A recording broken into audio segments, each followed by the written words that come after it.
Sunday Live is here with the Average Joe Sports Show. Some of us are in Marty Bird territory. Some of us are in studio, and two of us are at home. Hope you are good with your college football Saturday that did not disappoint, and even more ball today. Sharpie, Billy D, Elijah has okay. Now you just reappeared. Elijah Herbel still with us. Chris Schmidt. It's the Average Joe Sports Show weekend edition now. Sunday Live. Like and subscribe to YouTube and follow us and tell a friend for all your Husker football coverage. No Nebraska news and notes per se today with college football. Nebraska played Thursday, but a lot of Big Ten impressions and some national landscape thoughts. Ready, set, go. Sharpie, what'd you do with your college football Saturday? Went to bed not too long ago after staying up to watch the impressive beatdown by Utah of UCLA, where there was nobody at the Rose Bowl. And Utah, I think, was one of the more impressive teams of the weekend. Utah was impressive. Yeah, they've been good on the offensive line. They got a quarterback. Now, UCLA's tackling was atrocious. There was, I don't know, it was a great weekend of college football. I mean, whether it be Arch, I don't think we're giving enough credit to Ohio State's defense, to what happened in Tallahassee. I mean, it just reminds us this sport is fantastic. And you know what, boys? We still have 2 more days to go, including Miami Notre Dame tonight in primetime. So, great day. And wasn't it nice? We were talking about this yesterday. Wasn't it nice that you could sit and watch football yesterday knowing that your football team was 1-0? That made it all the more enjoyable for Nebraska fans, fellas. I mean, you were stress-free. You did do the old, comparison thing, probably at first glance. Said, all right, this is who Nebraska is and what they looked like after a first game. What are some first game impressions for so-and-so? And, watching that Texas-Ohio State game, it was just a defensive stalemate, and it came down to some fourth down decision-making and execution. And Ohio State was as good as advertised despite all their transition. Now, Arch, the final 4 minutes, they kind of they turned him loose a little bit, and he made one hell of a throw for that touchdown. But no, I thought Florida State looked dynamic. It was kind of a infomercial for Tony White. Tony White's defense had some dudes, and they flew around, and you could just see and hear how excited Florida State fans were. I mean, it sounded like old guard Florida State with the crowd and the intensity and the way it was just a snake pit to go try and do anything right in, and Bama's reeling. Well, along the lines of that particular game, it is kind of a cool morning here in the Crystal Springs of Missouri, the Lake of the Ozarks.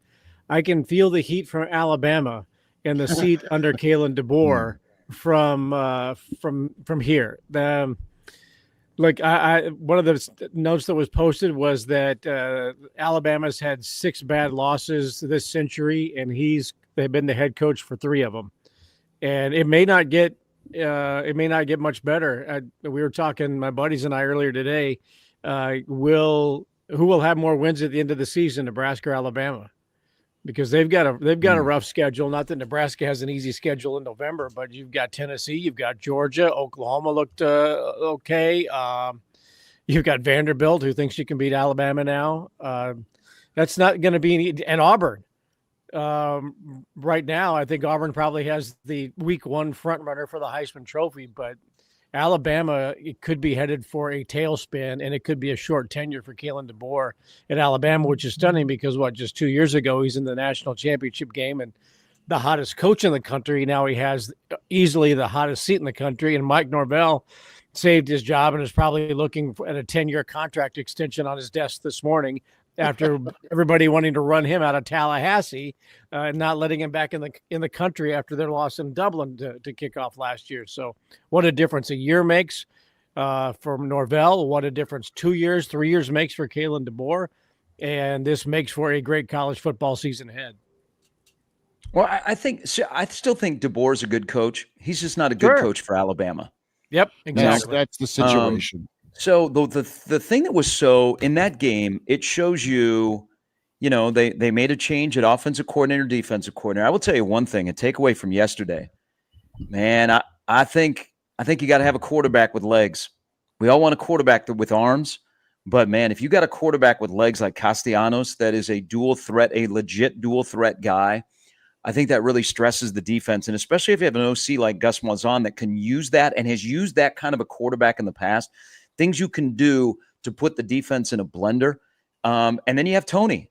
I'm a big fan of Tony. I got to know him, away from being the Nebraska defensive coordinator, and he wants a path to be a head coach, and his path was easier at Florida, and I don't think he hid that reasoning, but he also has more access to the kind of guys that can play his defense, that are fast, that are athletic, that he can rush the passer. And you saw that yesterday. And he was a little bit more aggressive because he has a different type of athlete at Florida State. And I think he will thrive there because the door is open to go get guys in the South that fit more of what he wants to do. But he was still a good defensive coordinator at Nebraska. I think you can reshape your roster in a quick amount of time and you can have success. But the major takeaway from that game was Alabama got bullied. I mean, we don't see Alabama get bullied. It's a game where there's going to be winners and losers. And, you might lose and go, you know what? That team they made plays. They were better than us. But, man, you can't be Alabama and go, woo, we got bullied. We couldn't run for 100 yards. We couldn't stop them when we wanted to. That's the most startling thing if I'm Alabama this morning is, people are taking advantage of what used to be our advantage. It just didn't look like a Bama team. It's as simple as that. Like Bama was intense. They had great athletes. They played harder than you. I didn't see that. I didn't see a Bama team that played harder than Florida State yesterday. I saw some good athletes on the field, but I just didn't see a Bama team. I mean, the defining trait I remember from Nick Saban's teams were, man, those teams were always ready to play. They always played harder than you. They always punched you in the mouth. That was three things that Alabama did not do yesterday. That's how I boil it down. It feels like their identity that they had under Saban within 13 games has already been just taken away. It's already gone. That's what I was going to say. They have the identity of Kalen DeBoer. We've all been around him. He's a terrific guy. He's a very low key guy. Did extremely well at Sioux Falls, then did well at Fresno and at Washington. But yeah, the characteristic of Alabama football right now is the character and the personality of Kalen DeBoer. And it's not that edgy, I don't want to say fear factor of Nick Saban, because I don't think Nick Saban coached that way, but there was just an edge to Alabama in part because of Nick Saban. And I don't think they play with an edge right now. I think they play with, we'll take them one game at a time and hopefully we improve next week against ULM. And, that's what it seems like. It seems like they're playing to his personality. And I don't think that's a fit in the SEC. It's not. And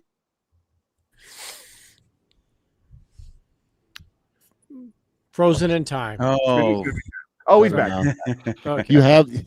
You have this freedom now. I mean, you've gone from a dictatorship to a democracy.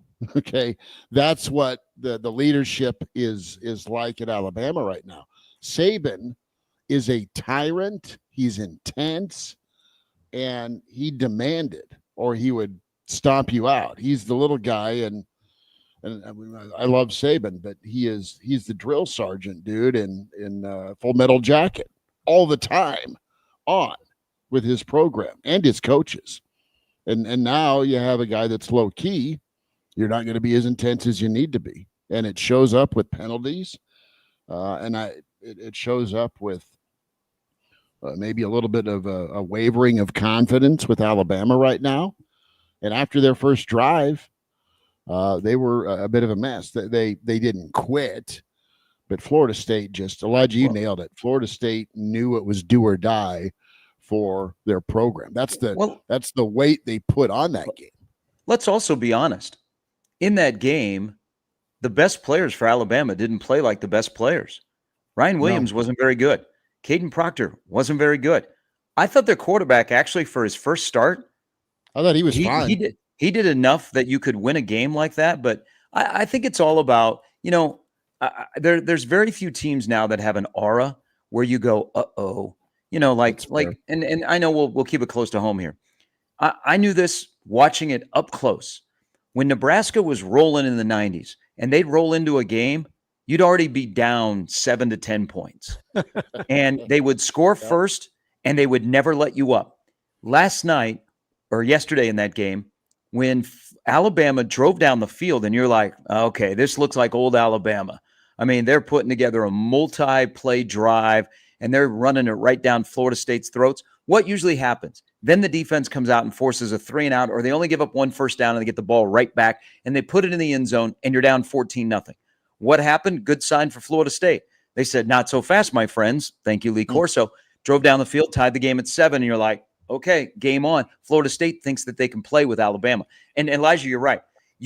There was more of a sense of, and I think we looked at this across the board in week 1. There was, if you had a sense of urgency and you played like that, even though it was week 1 and you weren't like just gliding into the season, you had some really good results. And Florida State went 60 minutes playing like that. And I don't think Alabama did. What did you guys think of Clemson LSU? Or do you have a quick finish here on? It goes along with the Clemson LSU. I mean, one of my takeaways from week 1 of college football is, man, there's not many just great quarterbacks this year in college football. And I know there's a lot of teams still playing cupcake opponents, but I mean, I think it was Pat in the stream said Gronowski threw for 44 yards for Iowa. I'm sure we'll get to that here in just a second. But across the board, I think Nussmeier had a pretty impressive performance for LSU.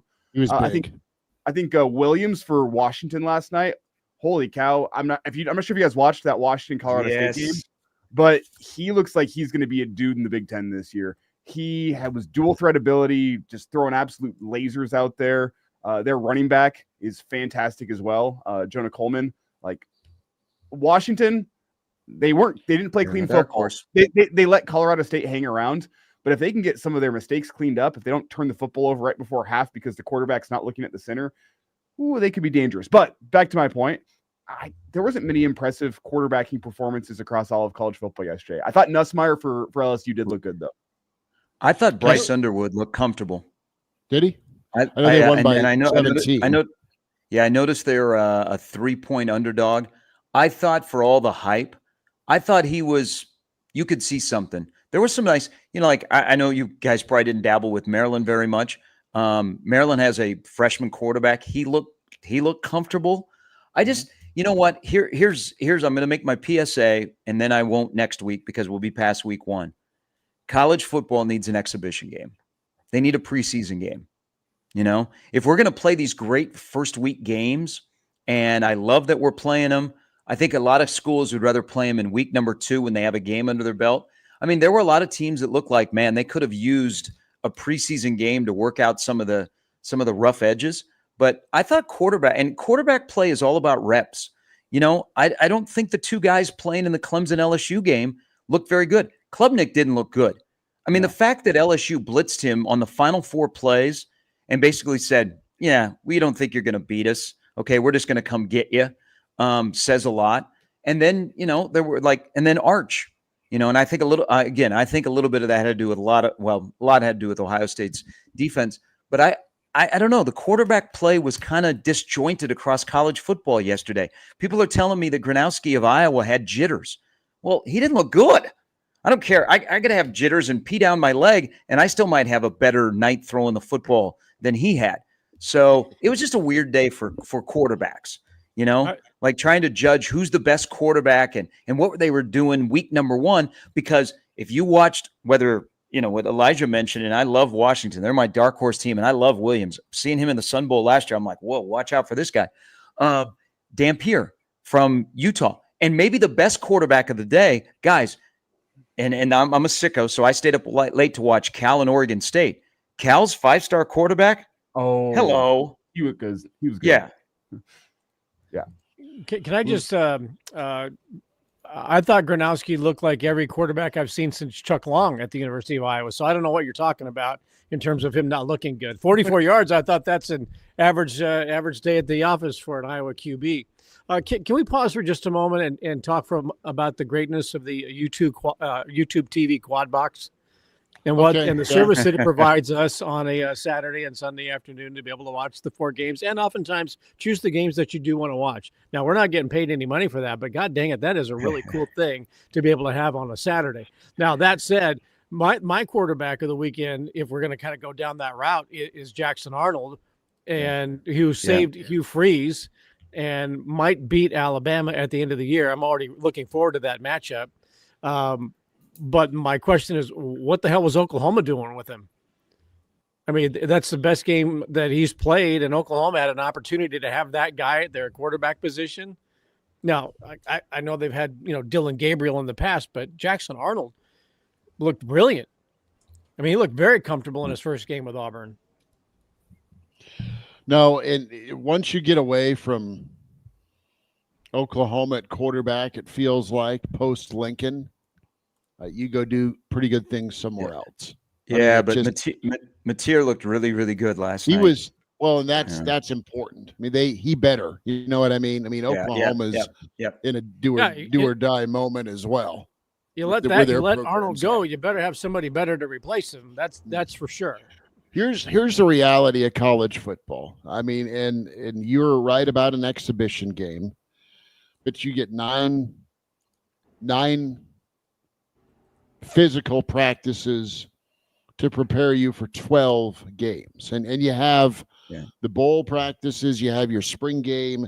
So it's over the course of time, you're able to sprinkle in more game-like scenarios where you can actually hit and tackle and practice. But you're just having trouble right now simulating what you need to simulate that's as close to game-like as possible between what you can do contact-wise and how much you want to beat your team up, and then go out there and expect to play a real, it means everything ball game. And that's the world you're having to deal with if you're a college football coach. That's why you just have a handful. We expand the playoff, which is fun. You have situations like, and I'm all with you, dude. I thought Washington might be that team. We had kind of talked him up, and it's one game, but you're just in it. You're at the mercy. You're at the mercy of how you practice. You're at the mercy of what your schedule looks like, and you're at the mercy of being right when it comes to who you brought in for the transfer portal, because that was every other. Well, so-and-so transferred in from so-and-so, and he's on the line right now. So your chemistry is all jacked in most places as well because your roster's screwy. Yeah, and I think there's another part of, like the opening week of this year is we also are doing kind of a COVID reset with rosters. Yeah. So, we may look back and go, hey, week one, that wasn't necessarily an upset. That team was, Florida State was really good. They kind of reconfigured their roster. So they got good quickly when we thought they would just still be from the 2-10 team last year. I don't know. It's that man. I think if you're a coach, you just, however it looks, if you get through the first weekend 1-0, you're like, phew, now we can get some type of normalcy because we have tape and now we know what we can do and we're on to our next opponent. Okay, so we've talked a lot about quarterbacks and everybody else's. Where does Nebraska's quarterback, where did his performance stack up amongst those that we've talked about already this weekend? And for the most part, I don't think he was a headline maker. He was efficient, 80% with passes that were about 5 yards per attempt, so nothing spectacular. But after week one, there's not a lot of buzz about Dylan Raiola, even not a lot of buzz. And granted, I'm a few hours away, but there's not a lot of buzz about him either. From what I'm reading in the Husker camp. So was it a middle of the road performance? And I'm not saying that he was mid in his performance, but was it just, well, that was Nebraska's starter, right? He's not making any headlines for better or for worse. I think it was just a pedestrian game. I mean, it was a week one game where Nebraska left points on the field. All right. That wasn't necessarily on him. It was just Nebraska got off script and off schedule and ended up missing a couple of conversions. I think the happy feet part of things when he got pressured were problematic, and I think he'll hopefully look at the film and say, okay, I'm going to do a better job of just standing in the pocket and making a throw. They are so reliant right now if they want to run the football on Emmett. They're so Emmett Johnson reliant right now with their offense. He is going to keep them on the field and getting first downs. And then the two new receivers are big time that they need to go back to, along with Lindenmeyer. So I think his performance is fine. He wasn't bad. He wasn't great. That's what I'm saying. He didn't take over. And I think part of that, though, was what Cincinnati's defense was able to do. Now, is that the warning? Is it, it was, Cincinnati's defense is 100th in the country, or damn, Cincinnati's defense is 20th in the country. I don't know where they're at yet. I think Dylan, one throw stands out as being bad in the game, which was the fourth down where he looks right, got a little confused by the coverage and tried to make a desperation throw that probably should have gone for 6. Right. Very, very bad throw. Other than that, he made some throws to me that I think were of NFL quality, the type of throws that NFL scouts are going to go, okay, fit one in a tight window down the sideline that Ja'Cory Barney dropped. He rolled out to the right. Barney was right on the sideline, should have caught it, dropped it. That was a great throw. That was sweet. There was one in the fourth quarter where he's on the far hash and he made a throw on a rope. Was 40 yards. 40 yards in the air, but I think you pick up about 10 yards. Like there were some impressive throws in there. He was steady. He took what the defense gave him. The one bad throw, you want to see him attack downfield a little bit more, but I thought he was really good. Taking what the defense gave him. Handled Cincinnati rotating coverages and kind of disguising what they were doing pre-snap. Handled that really well. It was a solid performance. I give him, I'm at like a B. It was a B performance for Dylan Raiola. You're going to need more from him at some point, but he was solid throughout the game. And I think he made some strides from last year. You guys think he's afraid to fail? Instead of showing off the big boy arm and letting it rip. Yep. Because if you now we're trending towards a very low yards per attempt number and depth of targets, where he just I think he has it in him, but he's afraid to fail. To take that big shot. I think he is, because it's there. It's definitely the arm is there, but there's some reluctance, and I don't think they put the handcuffs on him. No, so I think he's hesitant, Sharpie, and that's okay. I think he's hesitant to be wrong, like you said, afraid to fail.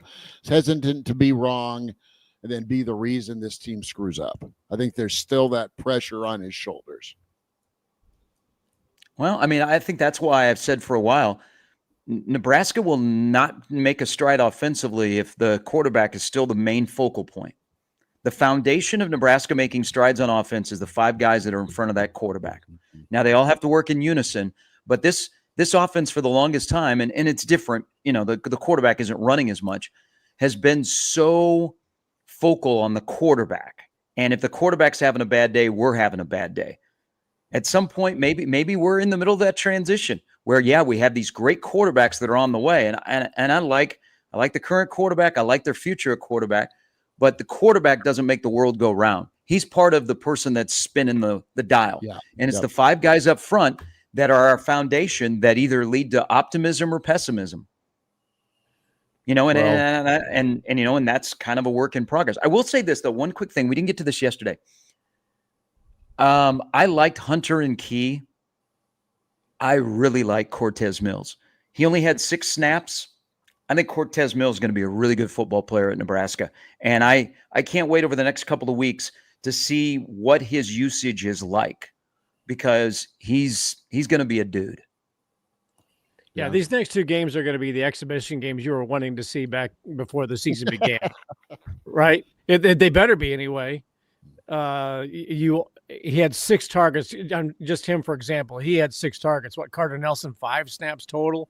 I mean, these next two games ought to be where the 2s, 3s, and even in touching into the 4s, if we still have 4s around programs anymore, those guys need to be getting double-digit snaps. And this needs to be the dress rehearsals for Michigan and beyond. Well, Who are the players that you can rely on in key moments, whether they are seniors, whether they are freshmen, true freshmen, whatever the case might be, guys who've been in the program and now finally getting their opportunity.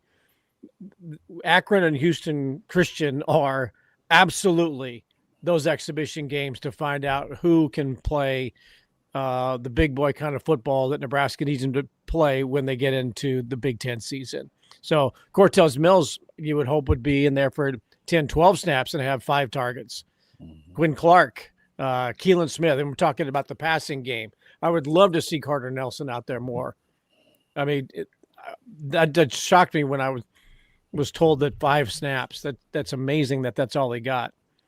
But these next 2 games, you're going to find out who probably is going to be more involved in the scheme the last 75% of the season. Well, look at Akron. Did you guys see they got shut out by Wyoming?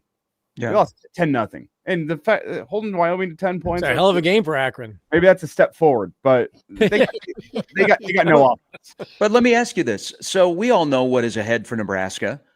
They'll probably be at least a 4-touchdown favorite next Saturday night. Yeah, I've had this discussion with a lot of people. Is Nebraska built to blow people out? Now, they may cover in that game, but I'm talking like 56-7 type things. You go back to the UTEP game last year, even Northern Iowa, where they won comfortably, but maybe we're spoiled around here in what we think is a blowout. I mean, does the winning margin matter the next 2 weeks, or just a big crooked number and a small crooked number on the other side? Margin matters and eye test matter. Okay, I think it does to Nebraska fans, where you are so loaded, perceived wise, with talent that you should drop a nuke on both of these teams, and it should be a 50 spot. You should crush both of these teams, and you should look. Are you great. calling for a 50 bugger? I am, and you should look good doing it. You should absolutely look phenomenal doing it. I mean, you're talking set records with pressures, hurries, and sacks. Get those stats looking glorious as you go into Michigan with yards per carry at what you're not allowing. do some makeup work there, right? And if you're on offense, I mean, take your shots downtown. Turn yourself loose at quarterback. I mean, take some deep shots and get your confidence going, because you're gonna need everything and the kitchen sink come September 20th from your quarterback, and you're gonna need your offensive line to be settled for sure. My question with the winning margin here is once, and I'm not saying if, once the backups come into this football game, once the third stringers come into this football game, is Dana Holgorsen still running the Dana Holgorsen offense, or is Dana Holgorsen saying, all right, let's go physically impose ourselves, run the football, and get out of this football game? That is a factor in what he'll have a mix. He'll have a mix. I think early in the season, if you want to see some of your backups, your 2s and 3s, you got to play the regular offense and see how they can go out and execute. So that's what it comes down to me. If Nebraska beats Akron by 42, it's because Dana Holgorsen is out there saying, you know what, I want my backups. I want to see how they go out there and perform. We're going to keep running the offense. We're going to keep throwing the football.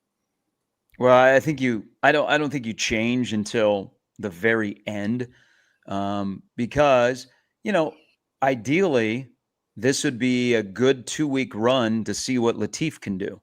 Yes, give him half his redshirt games if that works out. I don't know. I think probably the next 2 weeks are basically all about Nebraska, to fix some things, to experiment a little bit, but just to play clean football. Continue to not turn the football over, be good on special teams, and shore up questions that we have on both sides of the ball after week number 1. And then most importantly, be 3-0. Don't dabble. I also think one other takeaway, going back to what we first started with, people should not go to Ireland anymore. Nebraska, Florida State, Kansas State. Are we looking, if you lose in Ireland, you are destined to have a bad season. I mean, they were 2 minutes away from disaster, being 0-2, and hearing from KU football fans who are 2-0. Right. I still and want also having the Johnsons brawl in the stands. well, there's a moratorium. All right, they'll take a week off, but they may have broken it, Sharpie. With if they lost last night, I mean, someone's flying out of the old parent section. I disagree with you. You're right about your season is dead if you lose in Ireland, but I want to go back over there. I want to go back over there. I want to play golf. I want to go to the Mary Cobbler. I want to drink the gloriousness of Guinness from Ireland. I had the best trip ever over there, and the game sucked from seeing the sad fans standpoint for Nebraska fans, but it was magical. I want to play somebody of substance over there. Maybe you do it like Devaney used to do it, where you'd schedule Hawaii at the end of the year. Yeah. Before your bowl game. Do it that way for me. Go to Tokyo and play Kansas State and the Tokyo Bowl. The Coca-Cola Bowl. Yeah. That was at the end of the year, wasn't it? It was. Yes. Did you go to that, Doleman? No, but I actually, at the time, Nebraska ETV was supposed to go over there and broadcast the game. Okay. I don't remember what happened. It fell through at the last minute. But yeah, we were preparing to go over there. Adrian Fiala, myself, and Jim Carmichael and company. But something fell through with that game, so we didn't get a chance to go do it. But yeah, that would have been fun. Wasn't that the brawl against the professional wrestlers in the hotel? Reset this story, Sharpie. So it happened in the elevator, and it was the Road Warriors that got into a fight. They got a little racist, and David White, one of the Nebraska players on that team, took a little exception, and they beat the hell out of each other. Yes. Yeah. Oh. Yeah, they had a little run-in that was kind of kept quiet until Nebraska got back. Also, one of my other favorite stories that has been told well after Nebraska returned from Tokyo. Well, you remember Nebraska and Kansas State shared a plane. So Nebraska was on one side of the plane and Kansas State was on the other, and the only thing separating them was the aisle. Is Nebraska stayed I think a day and a half or 2 days extra because Devaney wanted to go experience Tokyo. Okay. Yes. So Bob took a driver and somebody else to a very well-established place in Tokyo to have a good time because he'd never been there and he wanted to experience it. I feel like I've been cheated on. All those years of driving around when I was a student assistant and I didn't get to go to Japan to take him around Tokyo. I'd have bought him all the sake he wanted. Yeah, you probably would have had to stay outside of the place that he really wanted to go to. Oh, really? Yeah. It was told to me by a couple of Nebraska officials who were on the trip. They stayed extra sightseeing, but no, Devaney wanted to experience Tokyo. He wanted to make some yen rain. Is that true? He just wanted to be like the locals. Okay. Yes. Classic. But you're right. So the other part, like what was kind of wild is Nebraska would go to Hawaii and play at the end of the year. That was their 12th game. They would treat it as like their 12th game. Yeah. That was very, very unique. And sometimes you covered the number. Sometimes you escaped with your life. Just depends. Well, if I remember, wasn't it? So that game against Kansas State was in a baseball stadium, correct? Mm-hmm. Yeah. Mm-hmm. Yeah. Tokyo Dome. Yeah. I've been meaning, this is a complete aside, I really want to go to Japan and watch some. Have you guys seen the Summer Koshin tournament in Japan? No. What? It's a single elimination high school baseball tournament that has every single high school baseball team in Japan. They play like throughout the year, and then they come to some big tournament in Tokyo, which actually has per capita in Japan higher viewership than the Super Bowl does in the United States. Very, very cool. And like all of the Japanese stars that are ever going to be anything play in the Summer Koshin, and they have monster performances. It's a big deal. I want to go see it. I don't know. Look it up. It looks like along with Kurt Signetti. Yeah. All right. Indiana was mortal yesterday. You know what? I was really surprised by that, and their offensive line struggled. Like, I think Mendoza's a really good quarterback. But they had some problems on their offensive line. Watching part of that game, I'll tell you somebody who was a couple of teams that, and they played some dogs. Purdue looked well coached. Probably. Like they might only win a couple of games, but they looked well coached. Maryland's got a young quarterback. I'm curious to see where his college career ends up. But like those two teams kind of stood out that were playing lesser teams. I think the big boys at top reminding us that they're the big boys. Ohio State's defense was ferocious. Penn State looked like Penn State. Oregon looked good. Oregon looked good. The only thing that didn't look good at Oregon was Puddles losing his head. That was rough. Man, how about that? How about that 4.240 he ran, sprinting back into the locker room after he lost his head? I mean, he might be playing wide receiver for Lanning before the season is over. He's got to conceal the identity, but yeah, Puddles got decapitated. And I thought he was a real duck. I thought he was a real duck. I was like, oh my God, the Easter Bunny and Santa Claus all of a sudden came to the forefront. Well, you got some poor little 6-year-old in the stands screaming still. What happened to Puddles?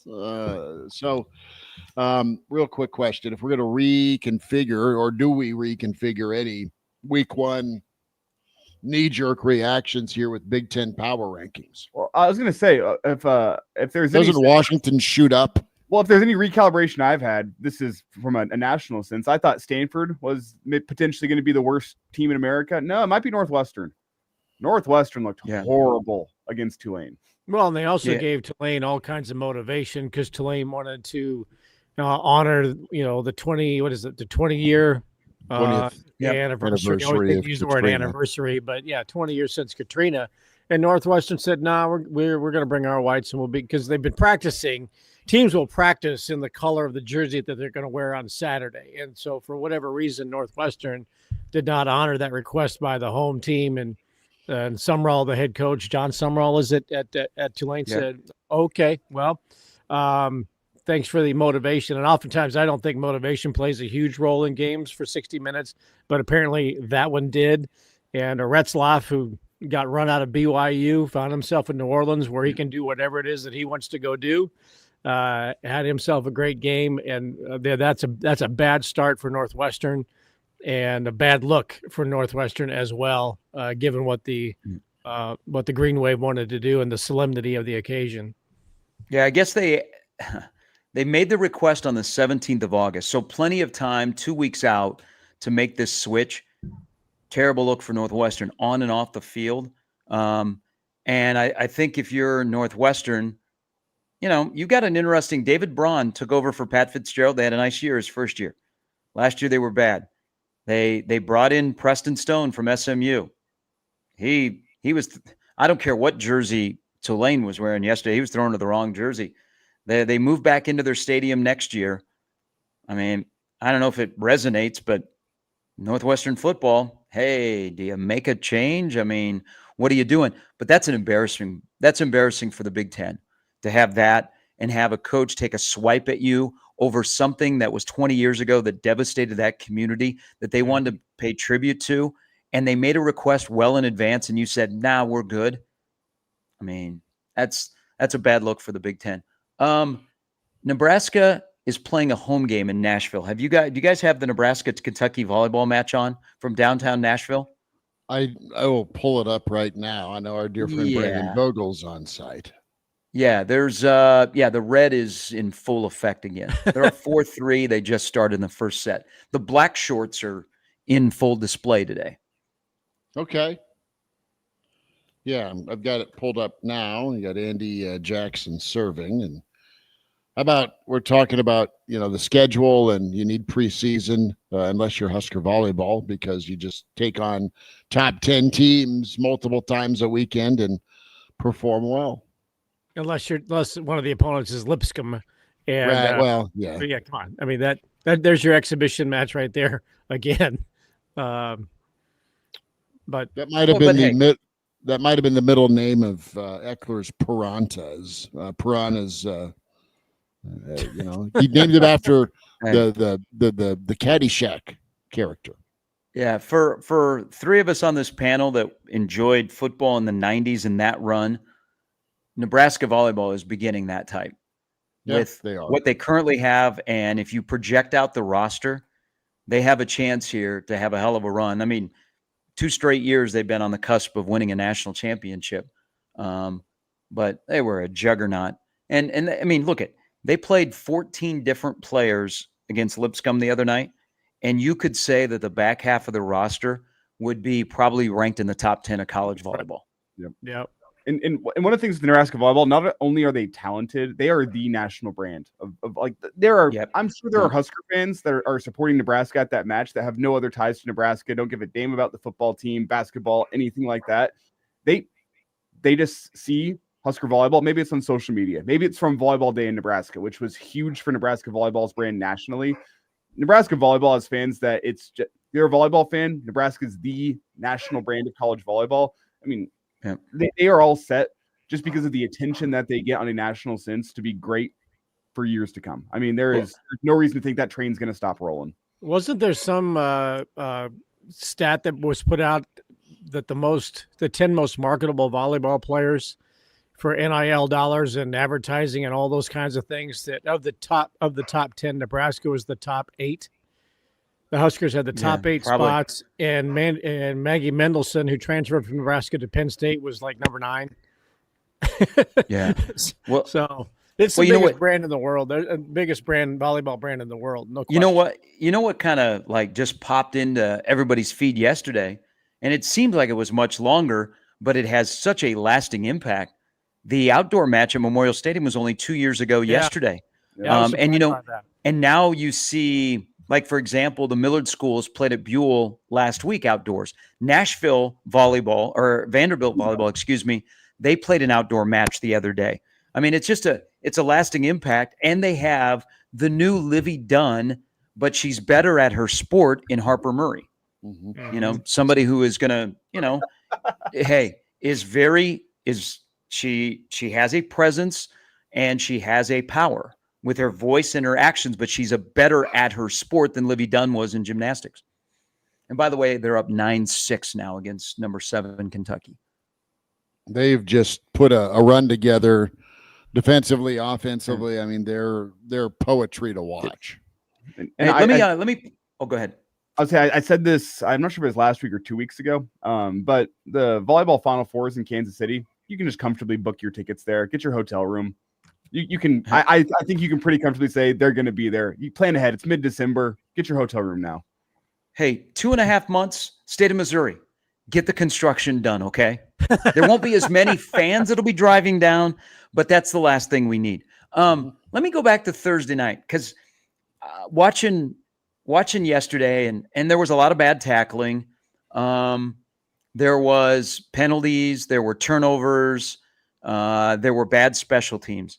Did any position coach have a better night or even close to the night that Mike Eckler had on Thursday night? No. Because there's another subtle thing that I think was done during the course of the game that I've not heard brought up. And we didn't talk about the long snapper. Archie was good. Cunanan was good with his 2 field goals. Did you guys notice the first time Nebraska kicked off, it went out of bounds? I mean, the Cincinnati player made a great, it was called correctly. He made a great play. Mm-hmm. But then the next kickoff, they made a change on who was kicking off. Mm-hmm. Yeah, you had he ain't messing around. No, you had kickoffs with Elvano and Hull, right? And then the third kickoff that went into the end zone was Cunanan, and you get one shot to do your job, and there's no mulligans. Doesn't feel like with Eck. And I was wondering, because the first kickoff was it opened up the game, and that was that's right. It was a kind of chip shot that landed at about the 12, 13 yard line. And then the next kick was towards the corner. I was wondering, is this intentional? Are they trying to, because like in the NFL a couple years ago, before they made the kickoff change, the kind of goal was to go drop the ball on the 3-4 yard line and pooch it up in the air to give your coverage team time to get down the field. And then the returner is going to bring it out and you're going to try to get an advantageous play, get him stopped inside the 20-yard line. I was wondering maybe it's intentional, and then no, you see the change and you go, oh no, that's Eckler not messing around saying I need better. I wonder what the next couple of weeks will look like in the return game. I didn't have it on my bingo card that the pride of Lincoln High, and it's a really good story, that Kenneth Williams would be the guy that returned your first 2 kickoffs of the year. But does it almost make sense for either the up man or the kick returner himself, just a fair catch? So he started the 25. I mean, Nebraska didn't get it out to the 25. I thought that's what the game was designed to do, or the rules, that's what they wanted. Okay, we'll put it inside the 25, fair catch it anywhere, and we just bring it out to the 25. And I saw a lot more returns this last weekend than I think after they made that rule change. So I like the aggressiveness, but there were a couple of times when he returned the ball. One of them was to the 18-yard line. That's 7 yards. You're setting yourself back if you just don't fair catch it or give yourself up and you get it out at the 25-yard line. Nebraska's return game is still non-existent and has been for the most of the 21st century. It seems like that it doesn't go anywhere, especially in the punt return game. So that's got to get better. And Ja'Cory Barney says he's going to lead the nation in punt returns for touchdowns. Got to get past the 10 or the 12-yard line. That kickoff out of bounds, I understand if you put that foot out of bounds, you're giving yourself up and you are out of bounds. And if you catch it, it's a de facto, it's a penalty. But he was pretty close to catching it with a foot inbounds. Yeah. And then stepping on the white. I would love to have seen that replayed a couple of more times to see just how close, because I think if you catch it in bounds and then your foot goes down out, that's where the ball goes, correct? Yes. I do wonder. It's a Quentin Ives play. It was there was a Packers player that did it a couple years ago where he was like laying out of bounds and didn't touch the ball, and it's always on the most highest IQ sports plays in history highlights. But you got to get out of bounds. You can't catch it and then put your foot down out of bounds, and that's what I thought that the Cincinnati player was pretty close to out and not out in. He was close. I do think if they would have reviewed it, they would have found that the ball actually hit the white line before he caught it anyway. Yeah, it did. Yeah, you're right. Yeah, you're right. May have been a moot point, but. So to-do list as we wind it down this week. Well, let me go back to something. Let me go back to something Bill said about Barney. It almost seemed like Nebraska saw something that they could block a punt, and so they kind of left Barney out to dry. Like they didn't have a lot of blocking back there for him. So I'm wondering if that's just they were saying, hey, we might be able to block a punt instead of, because what did Barney have? 2 returns for 3 yards, right? And part of that is the game plan with all these Australian punters. They hold the ball a little longer. That enables the kick coverage to get downfield, and then that leaves less time to catch, read, and react. That's all part of it. Archie Wilson, that's what Nebraska is implementing with Wilson, is his ability to roll out left or right and hold it a little longer, let those guys get downfield. So, yeah, there was an element of that too, with Barney not having a whole lot of time to catch and run. He had the wave of defenders coming at him. So that's understandable. Fellas, we'll be ready to go for another week of Big Red coverage. And Junior had a formal last night already, as we're week 1 into the season. So he was able to get out and apparently bust a move with some of his friends and girlfriend last night. So there's that. We have another fantasy draft that looms. Elijah, your fantasy draft tonight as well? Yeah. I got to go home, do some cleaning up around the house. The fellows are coming over around 5:36. Draft starts at 7. So we got to make sure everything's looking nice at the house. I've been informed that I have to buy the first round today by our commissioner. And your punishment, just tell the folks in the stream how it shakes out at the Elijah Herbel football draft / league you're in. I mean, you guys are pretty serious. I mean, yeah, I was in the toilet bowl the past 2 seasons. I won both of those games and I avoided the loss. So it was last year I took down Jacob, who now has an L tattooed on his, I think it's on his foot. No, it's on his thigh. Excuse me. He's got an L tattoo. And then Eric, who I beat last year in the toilet bowl, he will be showing us the L tattoo today. I believe he got it yesterday. So if you lose the league, you get an L tattooed on you. Oh, jeez. It's forever. Apparently, I did not act on my keeper league. So I've got Jordan Love, Tariq Hill, and Jacobs. Those are the 3 players Those are your keepers? Yeah. Oof. So you wait a minute. So you yay or nay? You hate him? I mean, oof. Tyreek Hill, I'm not sure I would have kept him, and Jordan Love, I'm not sure I would have kept him. No. Well, I mean, I had Kittle, but apparently, yeah. But you wait a minute. You lose your fantasy football league, and you got to get tatted up. Tattoo. You got to get inked, and it's got to be an L. The letter L, yeah.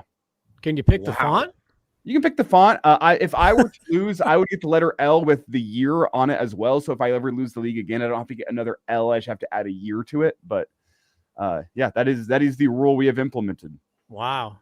I'd probably get an EL so that it was, add on to it later on in life. I don't know.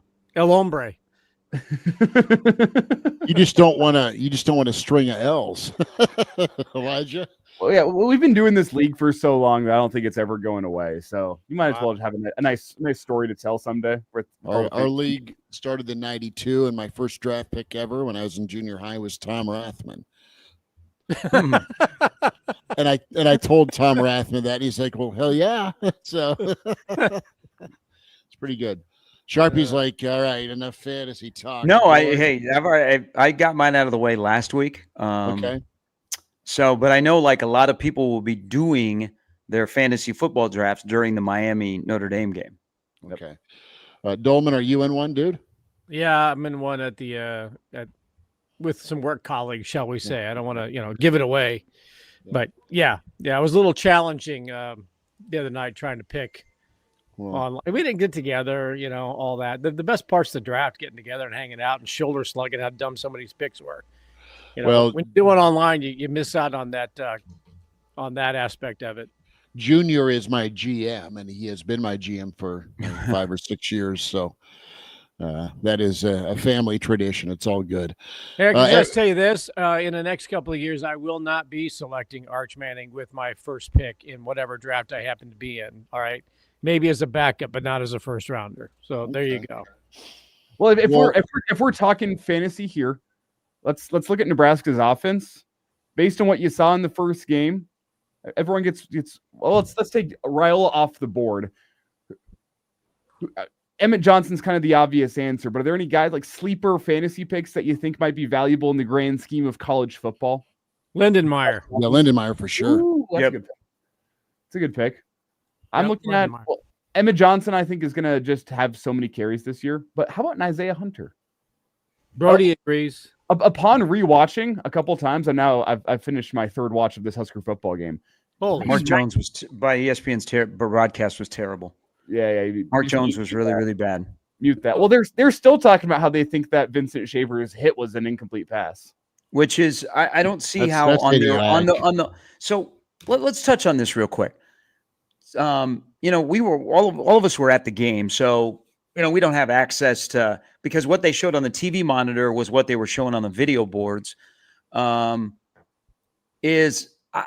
back and watching the game for what ESPN was showing in the different angles, I don't know how those guys could sit there and say it wasn't a catch. Well, they sat there and they're like, okay, so you have to tuck the football, take 2 steps, and make a football move. Here he did, and he even turned up field. I know, and they're sitting there saying if he needs to turn up field or something, he's not doing that here. He clearly turns up field, tucks the football, takes 3 steps, and gets smoked and loses the football. And they're like, no, not a catch. That was horrible broadcasting. It wasn't a Colorado game, so he wasn't motivated. Yeah. Well, I mean, it was. Oh, by the way, Kentucky's come back to tie Nebraska at 16 in the first set. Oh boy! Wow. Well, we'll let you get to. We'll let you get to volleyball. We'll let you get to your Sunday college football, and back at you next time with the Average Joe Sports Show. Catch Sharpie, Gary and Matt going on 6 to 10 weekdays with the Zone. We'll be back at you tomorrow. We will have, a Monday show 4 to 6 with the Average Joe Sports Show tomorrow on KFOR and the Average Joe Network. Billy D will continue to enjoy the Ozarks. Elijah will holler tomorrow. And like and subscribe to the Average Joe Sports Show on YouTube, Twitter, AJ Sports Radio. And we'll holler next time. Spotify, iTunes, Google Play when it comes to the Average Joe Sports Show pod. Take care and enjoy your holiday weekend.